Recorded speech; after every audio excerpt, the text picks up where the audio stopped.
अभी देखिए, अभी हम लोगों ने बेसिक डिफिनेशन पढ़ी, फ्रैक्शनल फंक्शन क्या होता है, किस तरीके से लिखा जाता है, किस तरीके से फ्रैक्शनल फंक्शन को ग्रेटेस्ट इंटीजर फंक्शन के साथ कोरिलेट किया जाता है। बेसिक बेसिक बातें हम लोगों ने पढ़ी।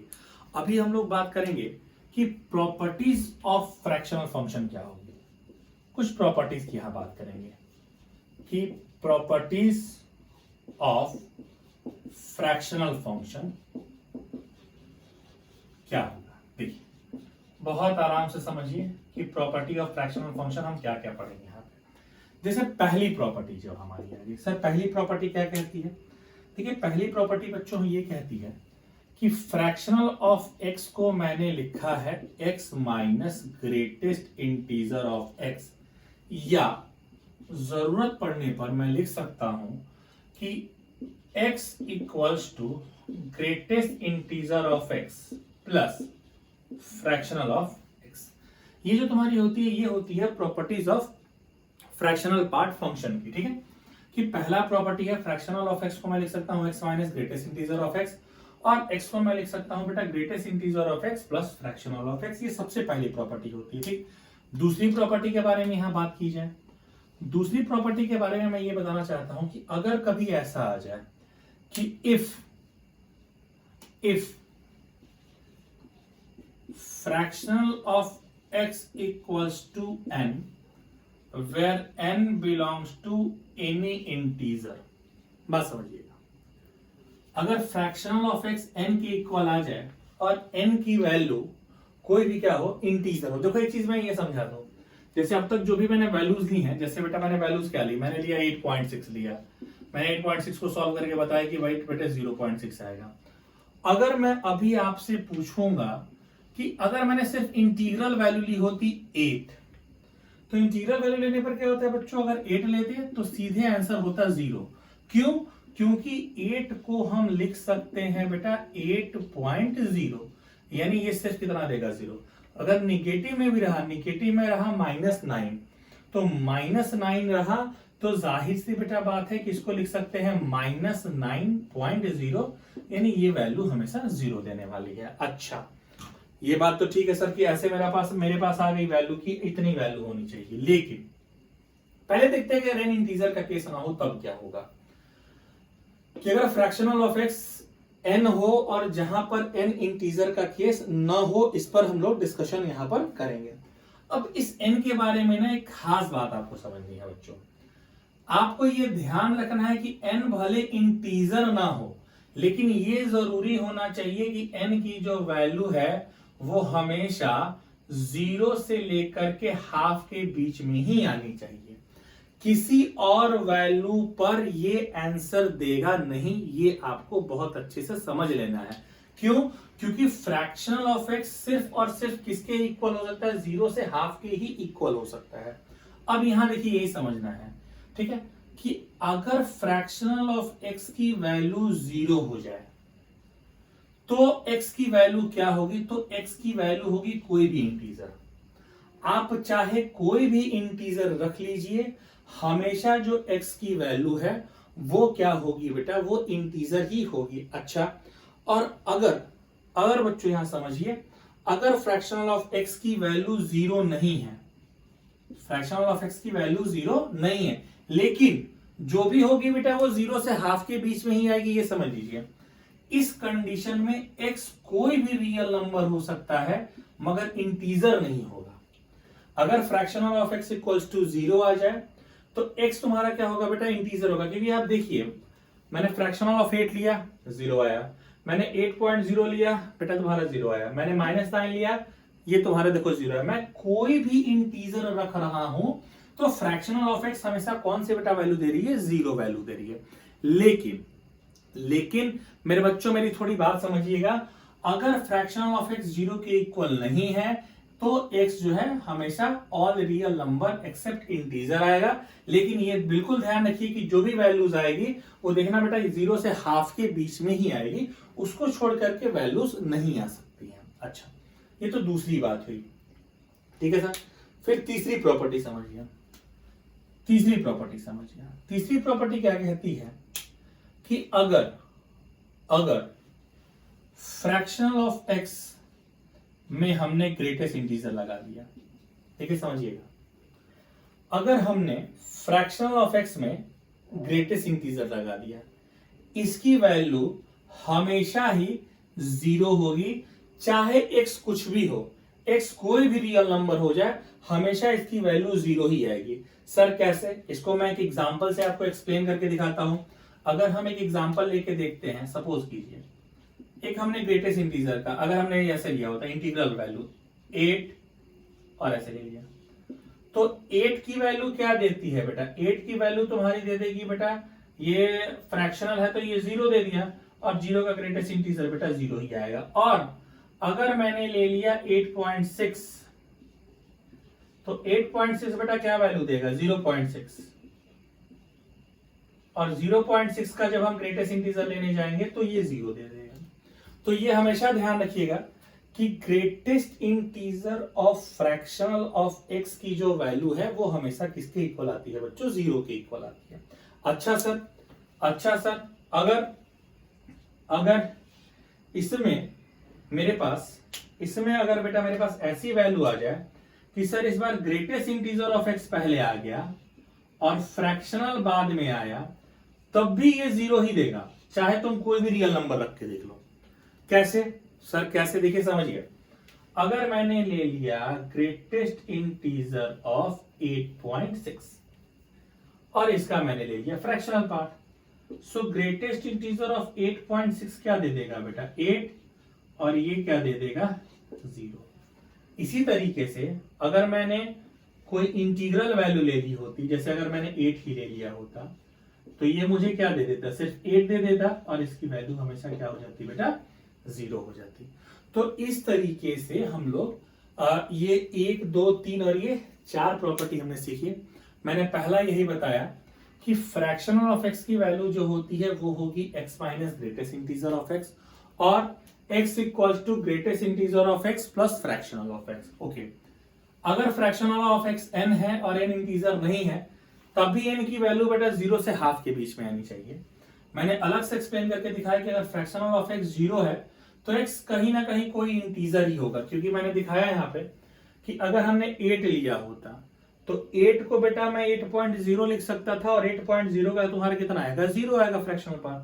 अगर मैंने -9 लिया होता तो -9 को मैं -9.0 लिख सकता था, और हमारा जो फ्रैक्शनल पार्ट आता है वो 0 आता। इसी तरीके से मैंने यहाँ पर चौथी प्रॉपर्टी डिस्कस की है कि ग्रेटेस्ट इंटीजर का फ्रैक्शनल हमेशा 0 देगा, या इसका उल्टा ले लो, फ्रैक्शनल ऑफ ग्रेटेस्ट इंटीजर लोगे तब भी ये तुमको क्या देगा बेटा? 0 ही देगा। ठीक है, एक मैंने यहां पर दिखाया कि फ्रैक्शनल ऑफ एक्स अगर 0 ना हो तब क्या होगा। तो फ्रैक्शनल ऑफ एक्स अगर 0 ना होगा, नहीं हो, तो एक्स की वैल्यू कोई भी रियल नंबर होगी मगर वो इंटीजर नहीं हो सकती है। कोई भी रियल नंबर होगी मगर वो इंटीजर नहीं हो सकती है। ठीक, ये पहली 4 प्रॉपर्टी। अभी मैं 5वीं प्रॉपर्टी आपसे डिस्कस करता हूं। अभी मैं इसकी एक 5वीं प्रॉपर्टी आपसे डिस्कस करता हूं। ये 5वीं प्रॉपर्टी क्या कहती है बच्चों, ये समझिए। देखिए, हम बात करते हैं जरा 5वीं प्रॉपर्टी के बारे में। इसकी जो 5वीं प्रॉपर्टी होती है वो क्या कहती है? देखिए, पहले तो ये 4 प्रॉपर्टी हो गई हमारी।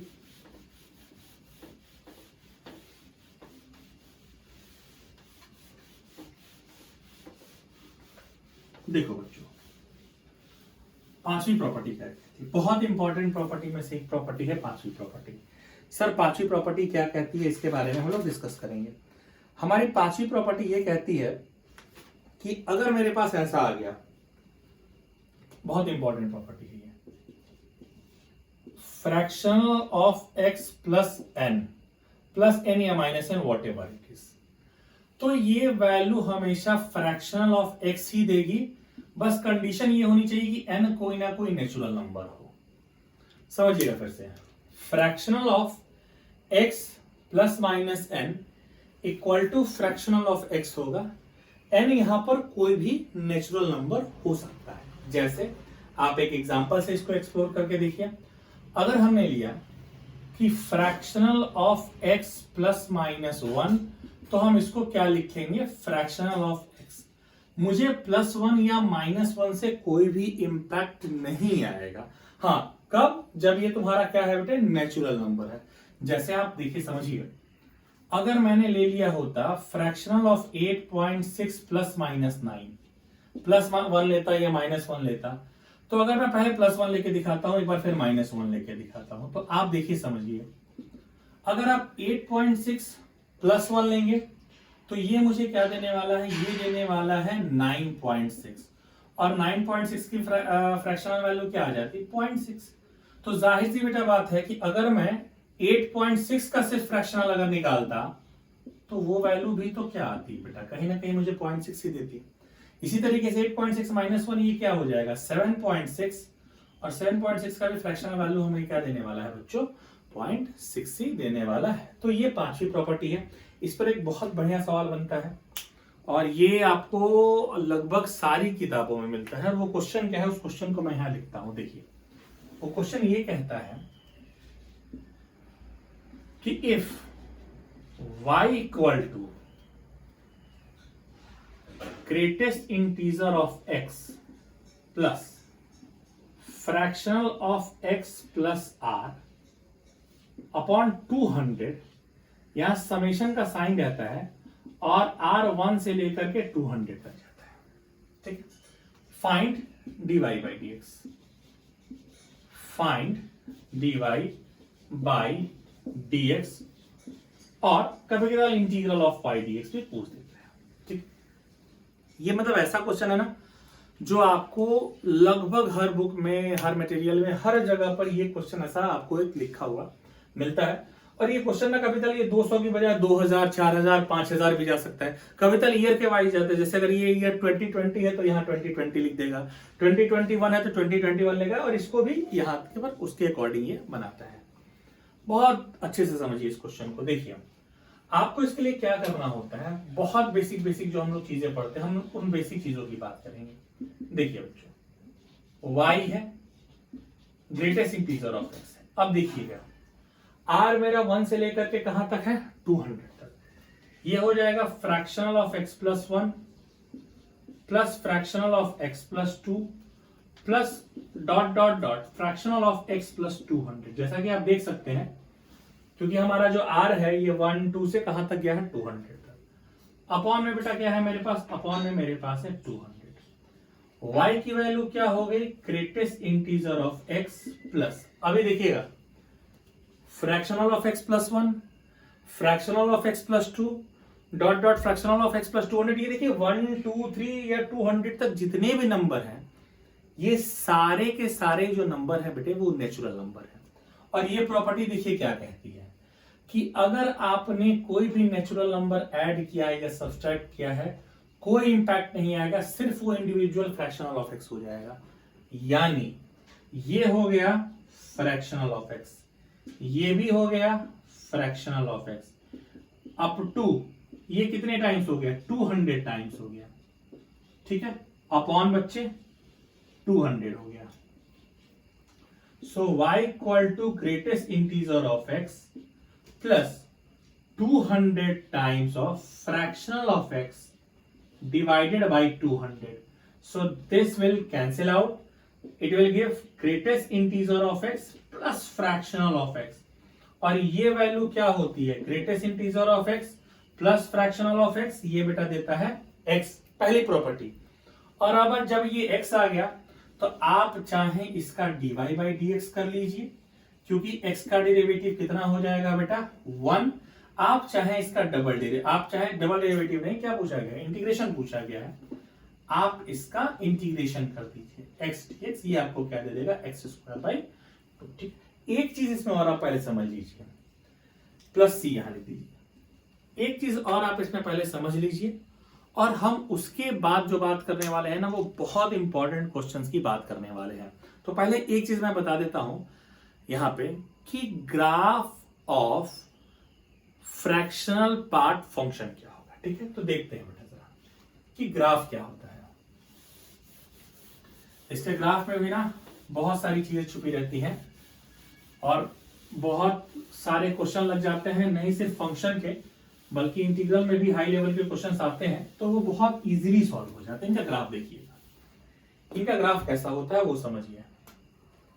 देखिए this is your x axis this is your y axis.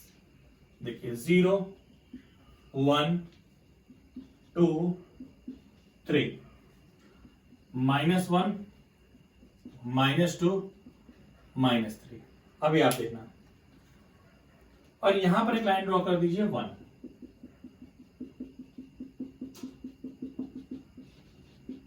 अब देखिए 0 से 1 के बीच में ये ऐसे वैल्यू देगा, फिर 1 से 2 के बीच में इधर से, फिर 2 से 3 के बीच में इधर, ऐसे रहेगा तो बेटा ये इधर वैल्यू देगा। सर कैसे ड्रॉ किया, देखो ना, 0.1 अगर हम लेके चलेंगे 0.1 0.1 0.2 पे 0.2 0.3 0.1, फिर 1 के बाद 1.1 पर आ गया तो फिर यहां से, तो इस तरीके से इसका ग्राफ बनता है बेटा। एक वेन डायग्राम तरह का ग्राफ होता है। तो ये जो ग्राफ होता है, ये ग्राफ होता है फ्रैक्शनल पार्ट फंक्शन का। आप देख भी सकते हैं कि ये 1 पे एरो लगा रहता है, कहीं कहीं आप देखेंगे कि एरो की जगह यहां पर ये सर्कल, ये ऐसे हॉलो सर्किल यानी कि क्लोज इंटरवल के लिए यूज करते हैं। देखिए 0 पर आपका बेटा बिल्कुल ये जो भी सर्कल होता है वो प्रिंटेड होता है, यानी कि बेटा क्या है, ये क्लोज इंटरवल होता है। सो यहां पर जो वैल्यू होती है, देखिए वो 0 से लेकर के कहां तक जाती है बेटा, 1 तक जाती है। So this lies between 0 to 1, ये आपका रेंज होता है।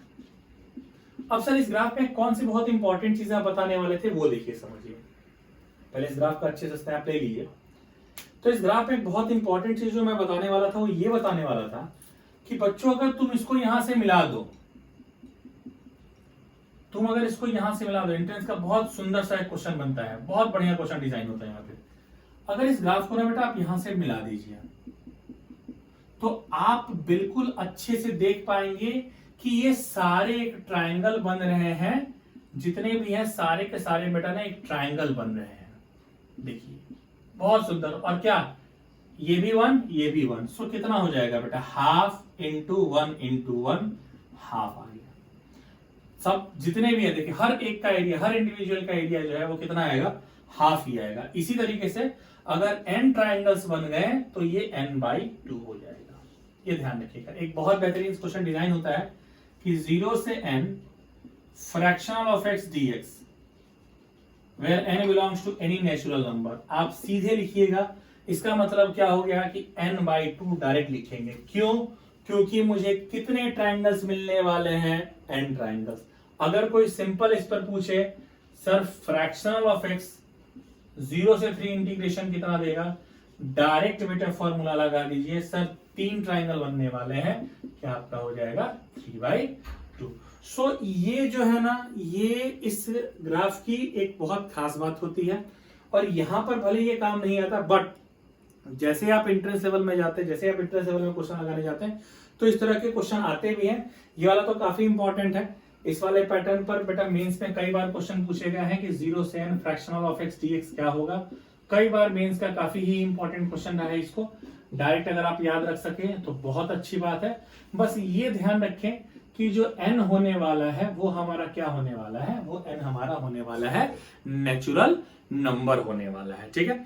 अच्छा, समस्याएं और भी है। जैसे लोग कहते हैं कि सर अगर नेचुरल नंबर की जगह कोई और नंबर रहेगा तो वो जो टॉपिक होता है ना, वो कहाँ डिस्कस किया जाता है, वो डिस्कस किया जाता है इंटीग्रेशन में। फिलहाल के लिए इतना आप अच्छे से देख लीजिए।